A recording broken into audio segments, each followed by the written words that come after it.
Sverige är ett annat land idag än för 30 år sedan. Det är mycket som har förändrats med ekonomin, demografin och vart man bor i landet. Med detta så förändras även självbilden. Vad är svenskhet nu för tiden? Hur ser vi på oss själva? Hur ser vi oss på själva i en föränderlig värld? Om detta och mycket annat kommer jag prata med Lars Trädgården. Lars, vi befinner oss i ett läge då hela världsordningen gungar under oss. Vi gick med som land, Sverige gick vi med i NATO för bara något år sedan.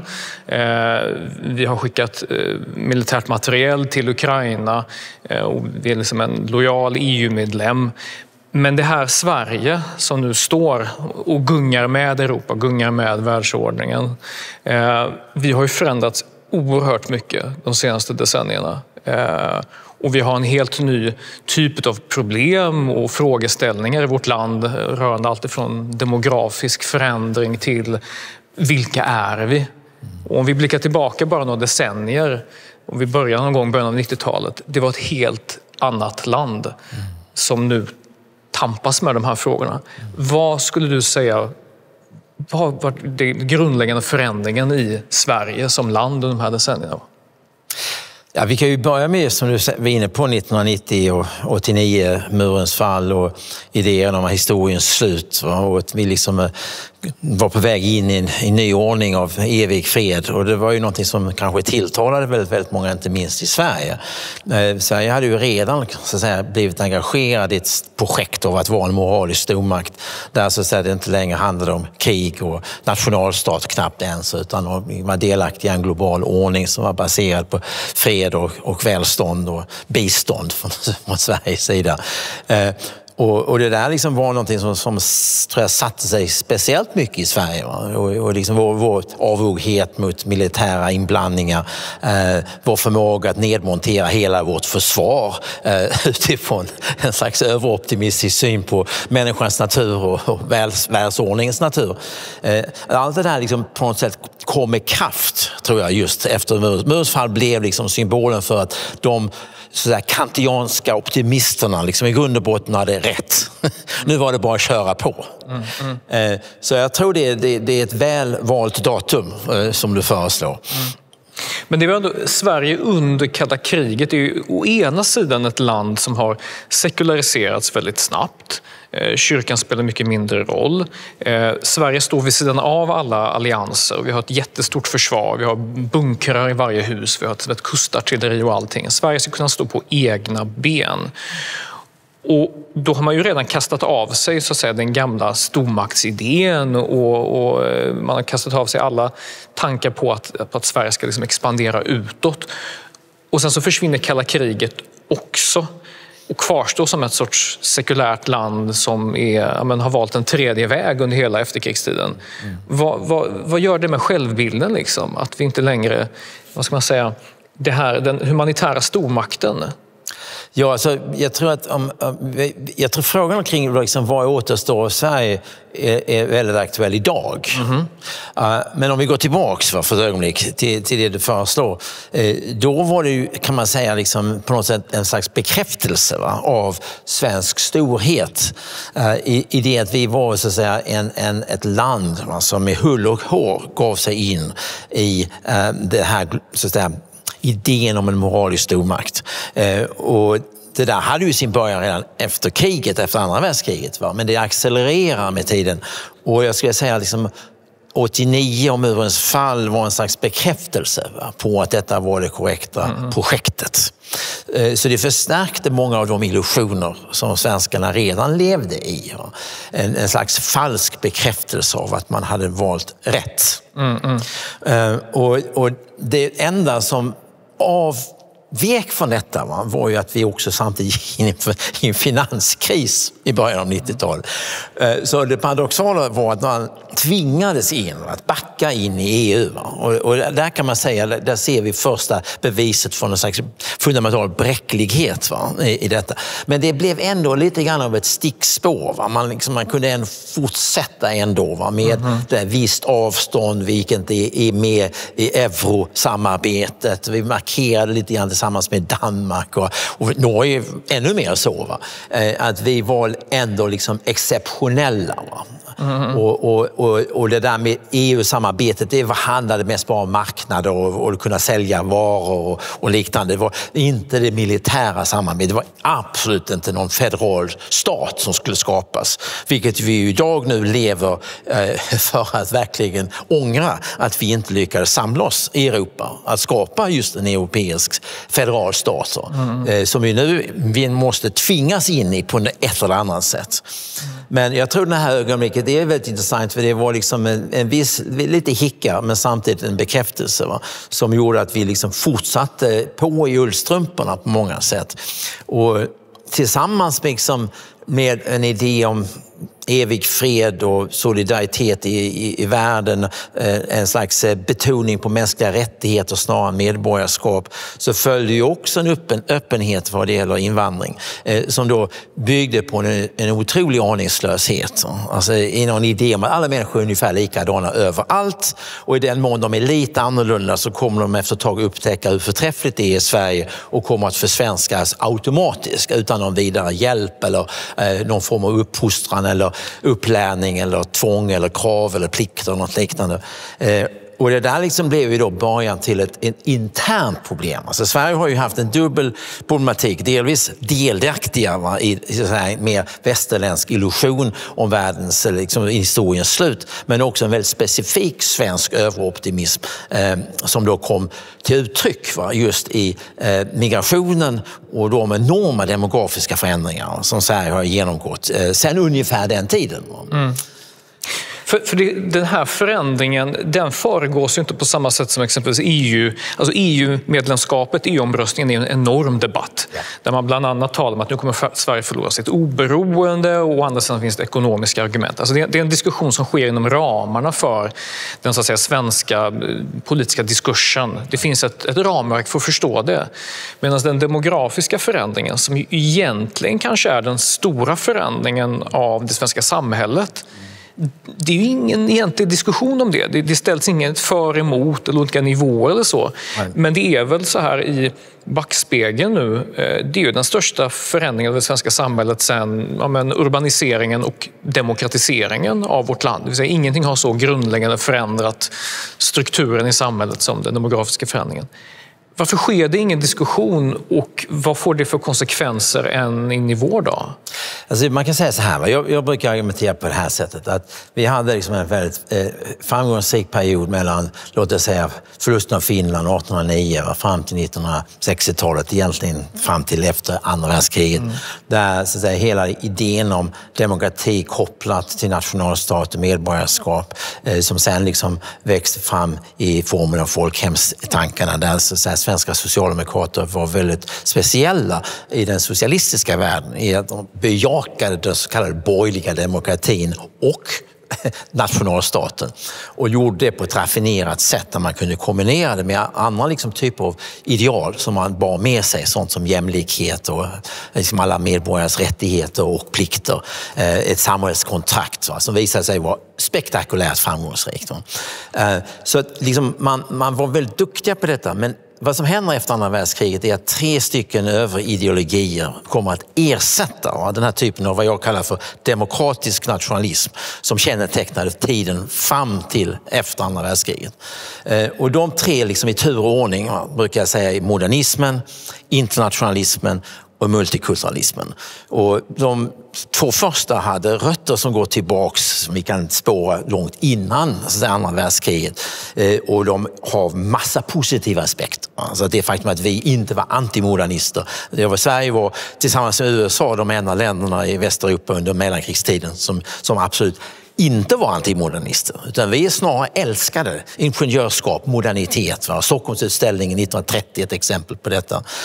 Men det blir ännu mer betonat efter kriget. Idén om Sverige liksom som världens modernaste land. Det blir en tankefigur både inhemskt men också projicerat internationellt. Så det blir en del av svensk nationell identitet. Och sen har vi då liksom internationalismen som bottnar i Sveriges beteende under andra världskriget. Den skam och skuld som inte minst Dag Hammarskjöld kanske kunde liksom projicera och omsätta sen i en ny idé om att Sverige ska spela liksom en ny roll på den globala scenen. Just för att betala tillbaka den moraliska skulden. Och vad är då bättre än att bli en moralisk stormakt? Och det där liksom blir någonting som också får fötter. Och sen övertas det Palme. Vi ser liksom framväxten av det svenska liksom biståndskomplexet, 1%-målen, Sida och så vidare. Allt det här blir också en del av svensk nationell identitet. Och då börjar liksom hela idén om Sverige som en nationalstat baserad på medborgarskap, ett ganska strängt samhällskontrakt där alla ska arbeta, betala skatter och förtjäna rättigheter. Det börjar liksom komma lite grann i bakgrunden. Vi tappar siktet, vi undervisar inte längre om svensk historia och kultur på samma sätt i skolorna. Folkskoleprojektet läggs ner. Vi får helt nya idéer kring pedagogik och innehåll, om det överhuvudtaget var något innehåll i skolan på den tiden. Och sen kommer då liksom, som en följd eller en fortsättning på internationalismen kommer då multikulturalismen som då tenderar liksom att ytterligare göra liksom misstänkliggöra varje tanke på Sverige. Alltså att bara idén att tala om Sverige som en nationalstat eller svensk kultur har någon potentiell liksom tendens mot nationalism och främlingsfientlighet. Och där liksom multikulturalismen liksom blir som den ultimata ideologin eller överideologin som då gör att aningslösheten när vi väl kommer in på 90-tal är nästan kompakt. Det finns liksom knappt någon möjlighet att överhuvudtaget uttrycka idéer. Så jag minns när jag började skriva så sent som 2015 om att vi kanske måste fundera på 2 svenska modeller, en baserad på medborgarskapsmodellen, den andra på mänskliga rättighetsmodellen. Jag blev mest intill liksom anklagad för att vara en slags protonazist i det sammanhanget. Just för att det här liksom kändes fel utifrån de här överideologierna som betonar en helt annan typ av moralisk ordning. Och problemet med detta var ju att Sverige fortfarande faktiskt är en kultur, och inte bara det. Vi är ganska extremt annorlunda dessutom. Inte minst från de länderna varifrån den största delen av invandringen har kommit. Och det gjorde att vi har varit monumentalt oförberedda på precis de här typerna av konflikter och spänningar som hade kunnat göras om till något konstruktivt. Men som i själva verket bara blev liksom ett offer för samma naivitet och aningslöshet, och där vi inte liksom kunde hantera frågor kring volymer och hastigheter för att inte tala om kulturskillnader och kulturkrockar. Och det är ju det vi lever med i dagsläget i högsta grad. Men den här oförmågan att kanske se sig själv, det vill säga se sig själv som nation och på vilket sätt, eftersom vi såg på omvärlden som att människor är i stort sett utbytbara, det är egentligen ekonomiska transaktioner när folk flyttar sig från ett land till ett annat. På ett sätt så som man ser på andra ser man på sig själv. Det vill säga man var så kanske okunnig om vad det Sverige är. Vad gör Sverige unikt på gott och ont förstås? Vad är våra egenheter? Vad är det som gör oss svåra att ha att göra med och så vidare? Och min fundering nu är den här bristande självinsikten, kommer vi se den i andra områden vid kritiska punkter i vår historia? För att vi har ju sett att invandringen uppenbarligen var en väldigt ångestladdad fråga. Och vi kan diskutera kanske mer varför just det blev det. Finns det någon historisk förlaga, tidigare debatter som kanske haft mer med religion att göra som har varit laddade på det sättet. Men den här oförmågan att se oss själva, kan den vara skadlig i andra områden? Eller tycker du ser det mönstret gå igen? Det vill säga att vi inte förstår på vilket sätt vi är präglade. Jag kan tänka mig att om vi tittar på Finland exempelvis. Finland är ju ett land som inte på samma sätt har gått bortom historien. De har alltid levt väldigt fast i vi bor granne med Ryssland. Vi vet vad krig innebär. Och man har liksom kanske inte lämnat den historien på samma sätt som Sverige har gjort. Kan du se fler tecken? Nej, men jag tror du har helt rätt. Och jag brukar säga liksom att Sverige, låt säga Sverige med USA, så är det så att i USA har du en mycket mer explicit hållning i relation till den nationella identiteten. Alltså där amerikanerna har visserligen kulturkrig, men de är väldigt medvetna oavsett vilken position de tar att Amerika finns. Amerika är ett projekt. Detta är liksom inte någon etnicitetsbaserad kultur, utan det är en idébaserad kultur. Och det där kan man då tala om explicit. Medan i Sverige har vi snarare en implicit förståelse vad Sverige är. Alltså ordet smugness här passar väldigt väl in i bilden. Va? För svenskar beter sig och talar implicit ofta som om, trots allt är det ju så att vi alla vet att Sverige ändå är bäst. Va? Något som irriterar utlänningar till no end. Va? Men det tragiska i allt detta, istället liksom för att faktiskt ha en diskussion kring men vad är våra styrkor och vad är eventuellt våra svagheter? Vad är det som är annorlunda? Vad är det som kan kanske skapa en konflikt eller en krock? Så liksom låtsas vi som att det är bara universalism som gäller. Alla människor är lika överallt. Vi representerar i den bemärkelsen verkligen de här kantianska idealen som utgår inte liksom från en diskussion om kultur utan en mer filosofisk diskussion om vad människan är och vad samhället är. Och jag menar inte att det inte finns styrkor i det. Det finns många fördelar med det sättet att tänka, men det skapar också de här liksom blind spots som du är inne på med all rätt. Och det där liksom tror jag bottnar i att Sverige, glöm inte bort en sak, Sverige är alltså en av de äldsta eller territorialstaterna i Europa. Vi har en av de längsta traditionerna att faktiskt ha en lagbunden ordning. I Norge firar man 750-årsjubileet för ett år sedan. I Sverige ligger vi inte speciellt långt efter. Vi har kanske den första moderna skattestaten. Vi har en del av den tidigaste lagstiftningen vad det gäller liksom olika typer av pressfrihet och andra liknande rättigheter. Det är en stabilitet i detta som gör att vi tar det för givet. Va? Det är på samma sätt som vi tar för givet att vi är ett högt elitsamhälle, att vi har rent vatten och liknande. Och det är på sitt sätt underbart att vi kan ta det för givet. Men å andra sidan gör det oss sårbara precis i krisögonblicken där vi skulle behöva en medvetenhet om vad det är för villkor som faktiskt gäller. Och det där tror jag egentligen har ganska djupa historiska rötter. Va? Det är inte bara liksom någonting som börjar på 90-talet. Va? Utan det har liksom på något sätt blivit mer akut i den här tiden. Och nu går vi in, nu återvänder vi till historien. Vi återvänder till en tid när vi faktiskt liksom har en maktbaserad politik. Realpolitik är nu någonting som har återvänt med ganska stor kraft får man väl ändå säga. Och där är vi i Sverige nästan totalt oförberedda. Och ditt exempel med Finland tycker jag är... Alltså det finns ju inte två länder som är mer lika än Finland och Sverige. Och samtidigt, just i det här avseendet, så olika. Och jag vet, ibland får man höra att folk i Sverige säger men varför vi visste inte att det skulle bli på det här sättet. Vem visste att det skulle bli så att vi skulle behöva ett försvar plötsligt? Så brukar jag säga, men i Finland har man aldrig haft något tvivel kring den saken. Så kommer inte påstå att inte man hade kunnat ha den insikten. Den låg väldigt nära till hands. Va? Det var 1 timmes resa med flyg över till Helsingfors. Så hade du visst kunnat prata om de här sakerna på ett vettigt sätt.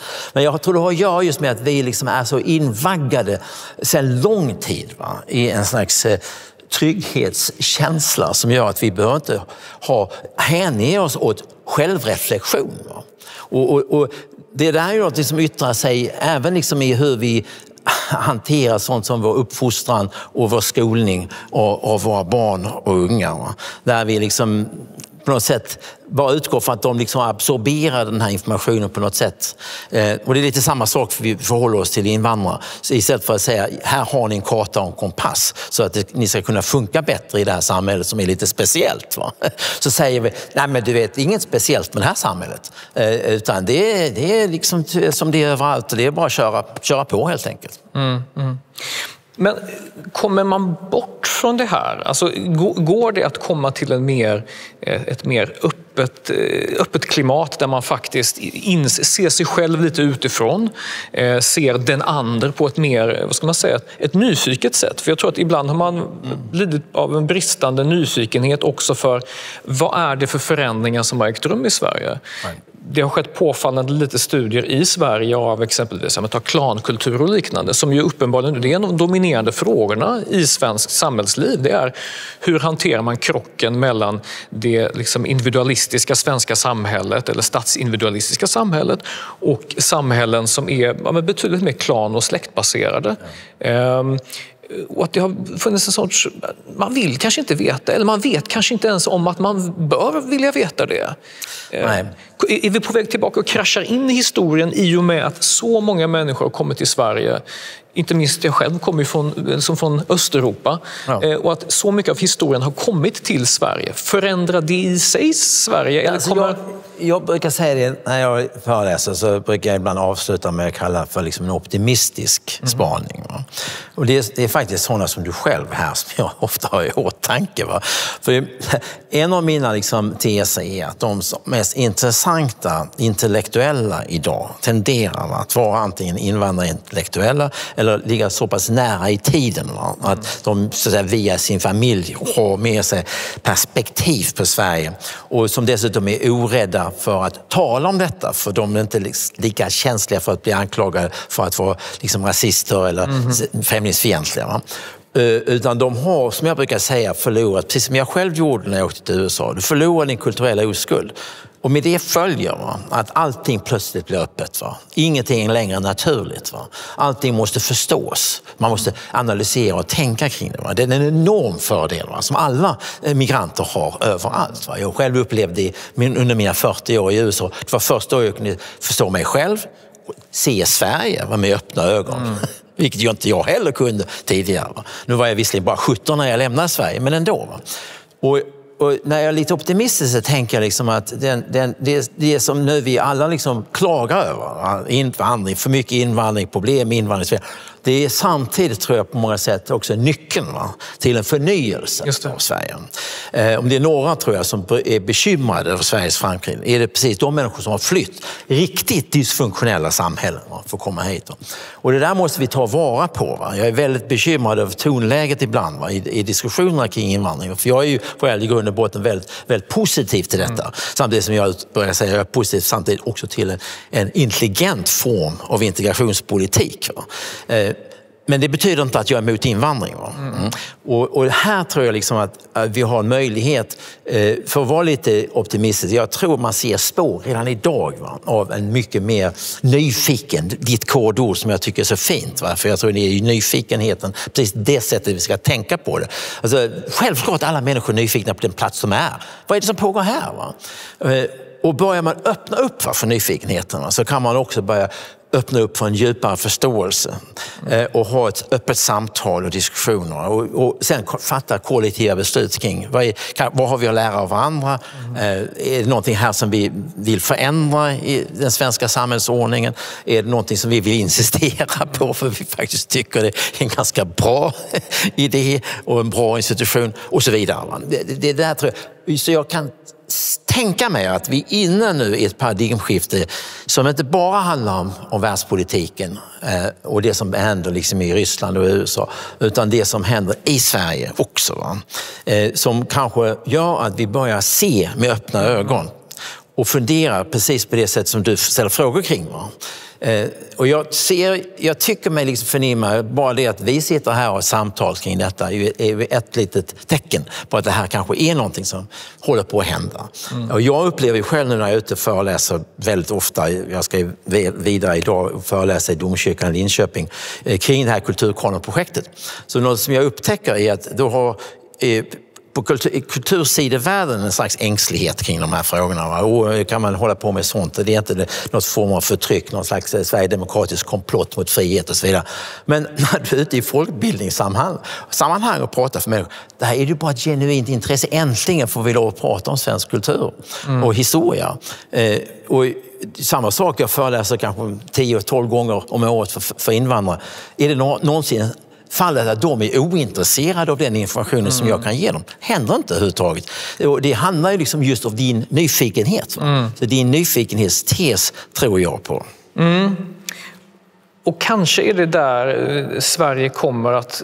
För att det finns ju kanske två vägar man kan se på den svenska 2000-talet. När folk frågar mig så här, ja men de här förändringarna i Sverige som jag talar om, den här stora demografiska förändringen som är den största sedan början av 1900-talet, den förändrar Sverige så fundamentalt. Hur ser du in på framtiden? Ja, och jag brukar säga så här, det finns två stycken vägar vi kan ta. Den ena är ganska mörk, mycket splittring, det sys inte ihop och vi kommer ha decennier som påminner väldigt mycket om de mest segregerade decennierna i USAs tidiga migranthistoria som ibland de slutade ganska bra men de började ganska mycket mer konfliktfyllt än vad många tror.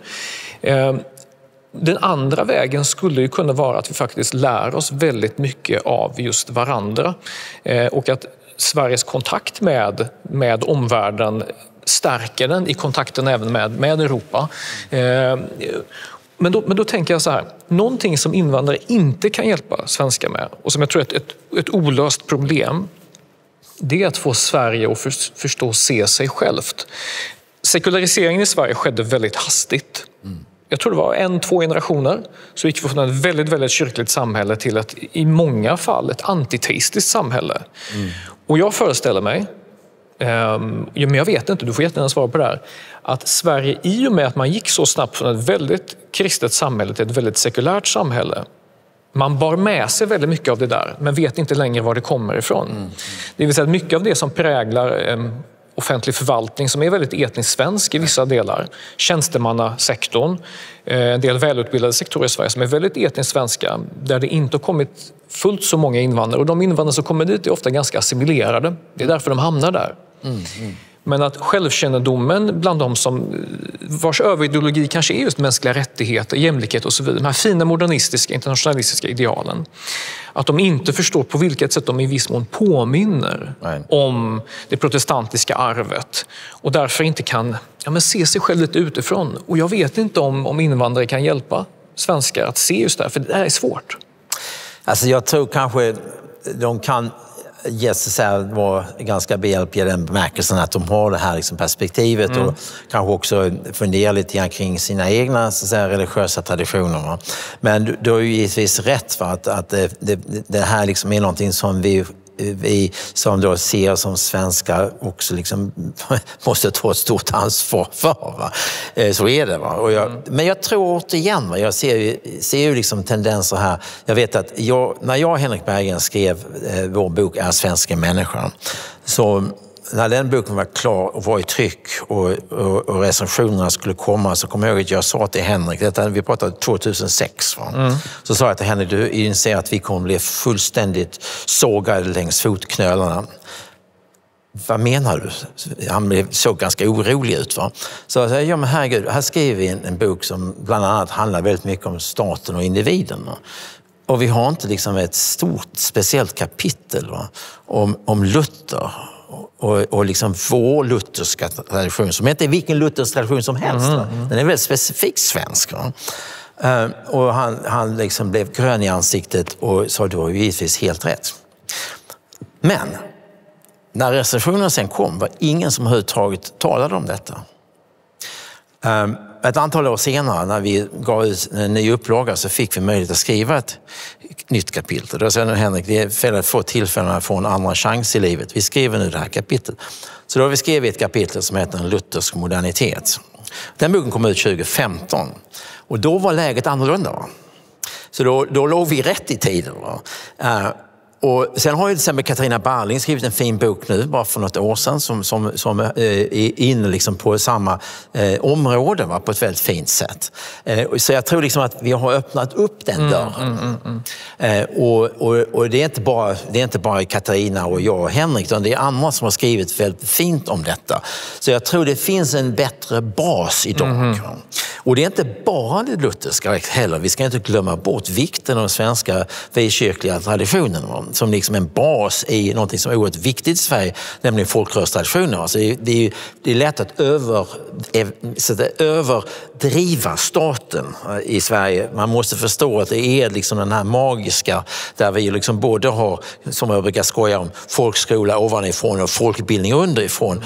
Och den kommer väldigt mycket från en folkbildningstradition som också har religiösa element, men som delvis tar in lite andra aspekter, oftast av en protestantisk tradition, men kommer liksom från andra håll och kanter. Va? Och det där har varit, tror jag, en slags magi i detta, som har möjliggjort en ganska djup demokrati i de nordiska länderna. Som ofta är förbisedd när statsvetare pratar om det, för de liksom tittar på det ofta mer ur ett statsperspektiv. Men allt det här är egentligen bara för att betona vikten av din fråga. Va? För det går liksom tillbaks på att förstå kopplingarna mellan religionen och det som vi kan tänka på idag som det sekulära samhällskontraktet. Och vi begår ett stort misstag om inte vi liksom inser vidden av vikten av det här religiösa arvet. Och speciellt inte i en tid när vi liksom har ganska stor invandring från delar av världen som har en helt annan religiös bakgrund, på gott och ont. En annan tendens de senaste decennierna som jag vet, rent anekdotiskt håller på att nå en kulmen nu, det är att de svenska folkrörelserna, förenings-Sverige, det vill säga det som visserligen fanns under det väldigt kristna Sverige, men som kanske fyllde en ännu större roll under 50- och 60-talet. Stora partier, stora föreningar, Konsum. Du hade liksom en stor sekulär föreningstradition i Sverige. Folk träffade varandra på Centerpartiets dansbanor och annat sådär. Och individualiseringen i Sverige, minskat föreningsaktivitet med undantag för fotbollsföreningar. Fotbollsfarsorna, det är liksom en egen religion för sig, det samtida Sverige. Men föreningar spelar inte lika stor roll i Sverige idag. Och därigenom så är det någonting som inte traderas vidare av det gamla Sverige. Både det gamla sekulära Sverige, alltså efterkrigs-Sverige, modernitetslandet, men även det så att säga förkrigs-Sverige, det mer kristna Sverige. Alltså jag tror här, va? Jag har ju själv forskat mycket kring det som man nu för tiden kallar för civilsamhället, va? Vilket är inte en term jag är så förtjust i, men jag tror vad vi sett dock, va, är att det är lite grann som när man pratar om den svenska ensamheten. Va? Att det är en slags tankefigur som känns intuitivt attraktiv, men som inte har så starkt stöd i empirin. Va? Och vi kan prata senare om du vill om ensamhetsbiten, men vi bara håller oss nu till föreningslivet, så är det så att på en liksom aggregerad nivå, om vi tittar på alla aktiviteter, så är det faktiskt mycket mer stabilt än folk förstår. Vad vi har problem, om vi tänker på liksom förminskningen som ett problem, vilket jag tror är vad du och jag liksom, vad vi håller med om, så ser vi svagheten framförallt vad det gäller de politiska partierna. Det är där liksom det stora tappet finns. Va? Sen har vi tillväxt i andra områden. Bostadsrättsföreningar till exempel. Va? Sen kan vi diskutera hur mycket de är föreningar och hur mycket de är någonting annat. Va? Men liksom det finns mycket mer, och jag märker det själv. Jag är ute och föreläser, som jag sa till dig tidigare, väldigt mycket i folkbildningssammanhang.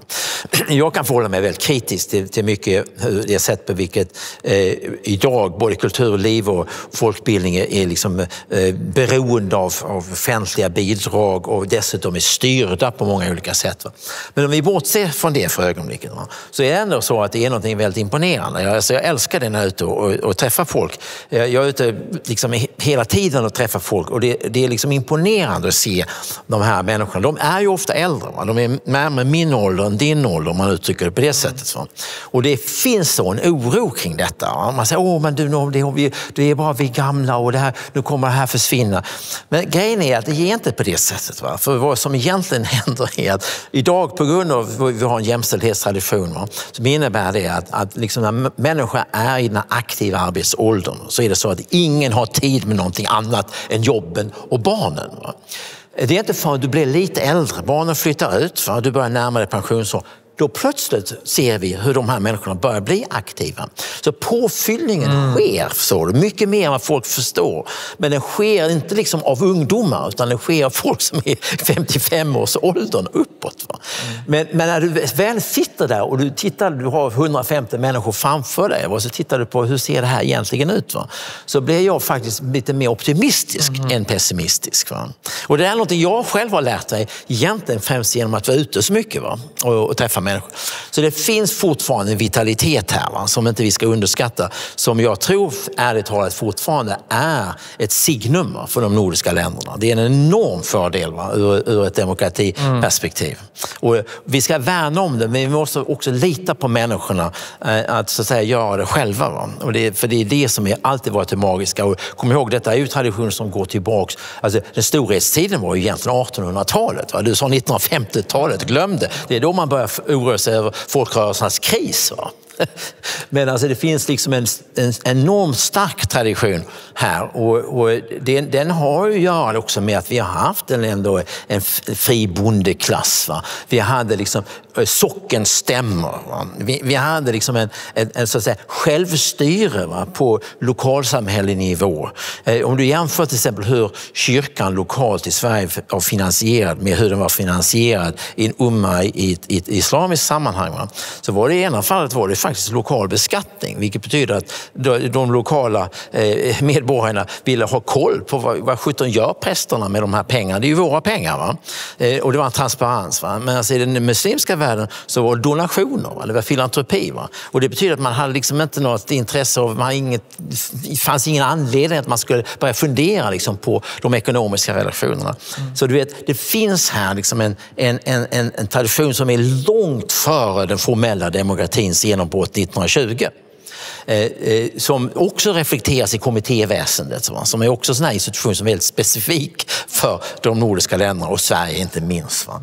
Så det finns element här av vår kultur, vår politiska kultur som går lite under radarn, menar jag fortfarande. Och som då faktiskt jag tycker är väldigt viktigt att hela tiden spana in.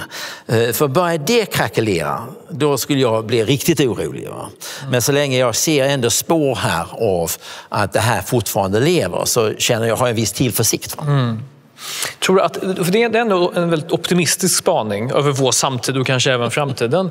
Men om man tänker sig att vi kommer nu antagligen befinna oss, oavsett vad som händer inom det internationella liksom, läget just nu. Vi kommer befinna oss i ett läge där det läggs mer pengar på försvaret. Yes. Europa blir tvunget att solidarisera sig med, vi kanske får en större värnplikt. Det är allt fler unga svenska killar och tjejer som gör värnplikten. Man märker ju den på något sätt Europapatriotiska liksom stämningen blir allt starkare. Går vi kanske en sorts andra andning, en sorts modern svensk patriotism, men som inte är internationell utan mer partikulär? Jag tror du har rätt. Va? Jag roade mig. Jag har 2 pojkar som är 17, va? Och jag brukar köra dem till fotbollsträningar på din tidigare kommentar. Och en dag hade jag ett helt gäng då i bilen, och då hade mina pojkar just fått de här första breven, va? Rörande värnplikten. Och då ställde jag frågan till dem. Hur tänker ni? Vill ni ställa upp och göra er värnplikt? Alla ville det. Jag blev faktiskt lite tagen av detta. Va? För så var det ju inte, för när jag växte upp, va? Så var det ju mer liksom, hur ska jag undvika det hela? Va? Så jag tror du har rätt. Va? Vi är i ett annat läge. Va? Och det som händer med unga killar, alltså apropå den maskulinitetskris, va? Som jag tror många av oss är lite bekymrade över. Detta liksom är någonting hoppfullt i det. Va? Jag tror vi behöver givetvis. Jag är en av de här som inte tycker vi ska demonisera nationalismen. Va?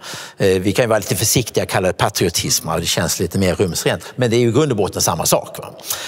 Och jag tror det är viktigt att förstå att man måste ha sådana element, va? För att ett samhälle ska överleva. Sen behöver inte det betyda att man blir fascister. Va? Men man behöver det. Och jag tror att det finns sådana tecken. Jag håller med dig om detta. Men detta är något som vi måste hålla koll på framöver. Lars, tack så mycket för det här samtalet. Tackar själv.